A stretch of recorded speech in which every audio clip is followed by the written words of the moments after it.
I don't know how involved Richard Nixon it was inside the Stomp group or whatever, but what the Stomp group does actually a lot of times is they actually like kidnap people at birth or switch babies at birth. They hover around hospitals and stuff like that, and basically they do stuff. They do some long range plans where like they'll switch a child that's going to be with this one person. They'll switch it with another child, and then they'll basically end up killing the parents, basically, um, and then basically they'll have raised the child inside a good loving home, and they'll be like, you don't really love that.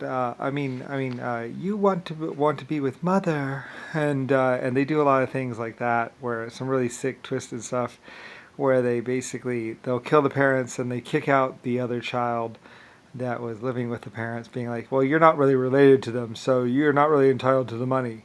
So the person that they didn't that lived inside the family, and then of course, so then they're like, mother loves you, and you want to help out mother, don't you, to these children, and they do a lot of really sick, twisted things. Um, where they and then later on, what they do, of course, is after they've cleaned out the bank accounts, they basically dump the child on the streets and pretty much take off with the money. And basically, it was this group that hovered around hospitals and all that other stuff, and they were building up income or something like that. And basically, like I said, they would switch the babies at birth, so they know that the genes don't match up.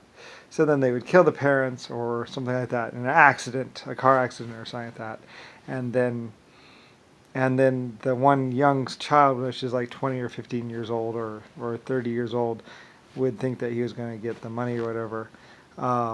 And sometimes they would even incriminate the child that was actually living with them that's not really related, and then they would have the real related one, and they would have spent like 10 years or 20 years getting this other child to accept them and love them and think that they were the providers that were giving them stuff. And then they would basically pretty much move into the newer, bigger house. It's basically a way that the hospital nurses and whatever come up on a lot of money, because they switch the babies in the room, and they know which baby is which, and then when the other parents just happen to die or whatever, then then then they go up to the other son that's living there and say, you're out of here, and then they move with the new child to the new house. We're moving to Beverly Hills, baby. All you gotta do is switch a baby. And they do this a lot. I don't know if it's the Stomp group or this other group, but there's this group that was hanging around hospitals, whatever, and they purposely switch babies at birth to basically then have the parents killed, and then basically then they say, well, whatever, well, that person shouldn't really be living there, so let's kick him out, and then we can live there because you're the rightful baby. Anyway, yeah, like that. That's about what I try and act out the way that they would look or they should look, because they're just like sick motherfuckers that are poor and basically working at a 9 to 5 job, baby, and we can make it rich. All we gotta do is switch a baby with someone who's rich, and then basically they have the parents killed. Anyway, I'm pretty sure the Stomp group, Richard Nixon. I'm not exactly sure how many people. Anyway, and this really has nothing to do with me. But yeah, I was going around anyway, though. But yeah, and then they were trying to stop it from being known, blah blah. But it's basically, yeah, a lot of people had thought it happened with me or something like that. But it's like no. Well, I was with some German parents and they died or something like that. But I was really just with some Germans that were with me because, I was hanging out with them really. I mean, they weren't my parents. That's the other thing is Richard Nixon and a bunch of other people think that these Germans are my parents. It's like, no, actually they work for me. So anyway, so when the Stomp group or someone switches me at birth or does something or weird or whatever, it's like, well, actually I'm the creator to humanity and Lucifer Star, and really have nothing to do with that or Rodney or whatever, and honestly, whatever. Anyway, and it's much bigger than anyone would ever think, because because I was the LSF onboard computer, and I'm actually 100 trillion years old, and the creator of the galaxy that's coming towards us. That will be here in 680 billion years, and I'm also the creator of this galaxy as well, the whole thing. So I'm like, yeah, well, oh well. Anyway, it didn't really matter if I was known about or not. But everybody in time and space thought I was just Brian and just rich or something like that. A Briley. A Briley's always rich. It's like, a Briley's always rich? What? I'm actually a star, a Lucifer star. My name is not a family. My name is Lucifer Star. And yeah, I'm the creator of humanity in 12 races and about 1 billion years old. I mean, 100 trillion years old, sorry. I get that mixed up. Anyway, and yeah, well, I've been in existence for a very, very, very, very, very long time. Anyway, whatever. Whether I was known about it, it didn't really matter because what everyone else thinks and what is true are different things. So, and it doesn't really matter what everyone thinks because anyway, Rodney and everyone else thought it mattered or something. I was like, well, actually, no. I mean, most people don't really lose track of me that easily. So, anyway, whatever. I mean, how do you lose your creator?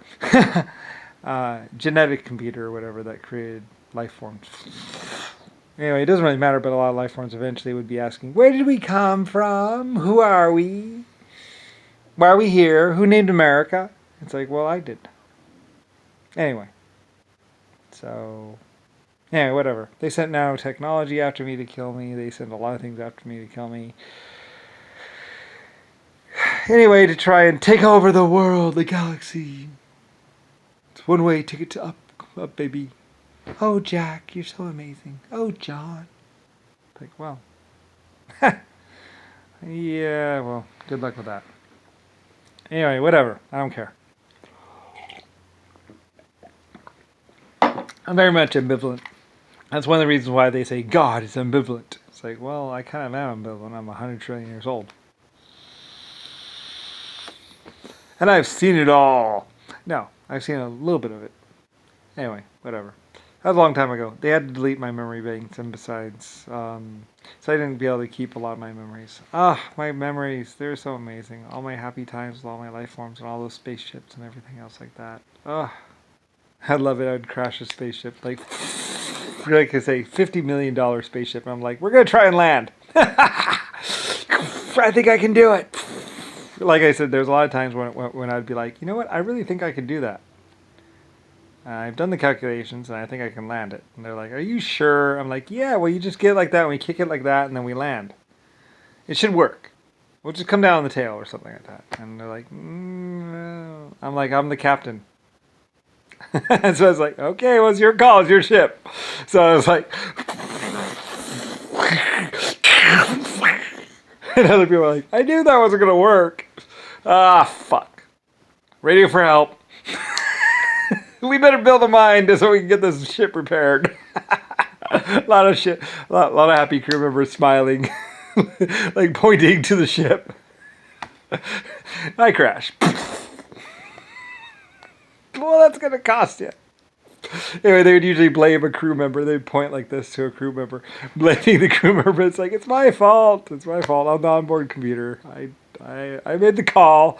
I'm the one who said we could maybe land safely, but we couldn't. It was just the poor little ensign behind the head. And I'm like, anyway, yeah, I crashed a few ships. You're not supposed to. That's why we did the regulations where you're not supposed to land a ship on the planet, especially a big ship.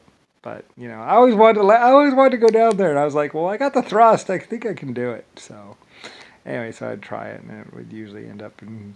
Most of the time, I could get down okay. But sometimes I couldn't. Sometimes I was like, yep, I'm a little too big. That's why they have those regulations. Damn it, who wrote those? Oh, I did. I'm sorry. I'd be like, who wrote those damn stupid regulations? Like, who would be laughing about it? I'd be joking with them. I was like, who wrote those crazy regulations? Anyway, it's a lot funnier if you're actually there.